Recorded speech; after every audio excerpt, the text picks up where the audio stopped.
i7 ગુજરાતનો અવાજ। નમસ્કાર દર્શક મિત્રો, i7 ન્યૂઝ ગુજરાતીની સાથે હું છું આપની સાથે પાયલ બામભણિયા। તો જોઈએ આજના મહત્વના સમાચાર। આણંદ જિલ્લાના આંકલાવ તાલુકાના બામણ ગામમાં ફૂલજોશમાં ચાલતું રેતી ખનન। ખાણ ખનીજની રહેમ નજર હેઠળ ચાલતા રેતી ખનન પર કેટલી હદે પહોંચી રહેમ નજર।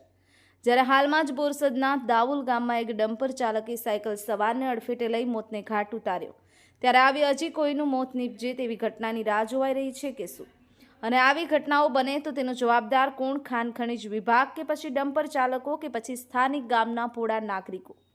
ગંભીરાના બામણ ગામ વિસ્તારમાં આવેલ મહીસાગર પટ પર સર્વે નંબર 449માં માલિકના ખેતરમાં રેતી ખનન ચાલી રહ્યું છે, ત્યારે આ જમીન માલિકને ખબર છે કે નહીં જે પોતાના ખેતરમાં રેતી ખનન કરવામાં આવી રહી છે? ત્યારે બીજી બાજુ આણંદ ખાણ ખનીજ વિભાગના અધિકારીઓને નથી માટી ખનન દેખાતું કે નથી રેતી ખનન, તે એક મોટો તપસનો વિષય બન્યો છે।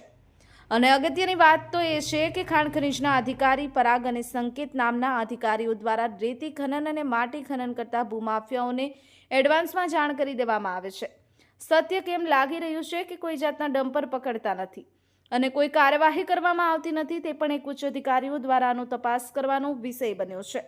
બીજી બાજુ આણંદ ખાણ ખનીજ વિભાગના અધિકારીઓ દ્વારા રેતી ખનન કે માટી ખનન વગર પરમિશન કે રોયલ્ટી ભર્યા વિના ખનન ચાલે છે કે શું, તે એક તપાસનો વિષય બન્યો છે।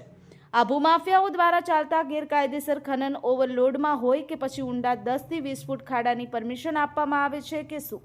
ખાણ ખનીજ આ ખાડા કાન કરવામાં આવે છે તો તે હવે આવનારો સમય જ બતાવશે। Narendra Sharma, i7 news Gujarati, Anand.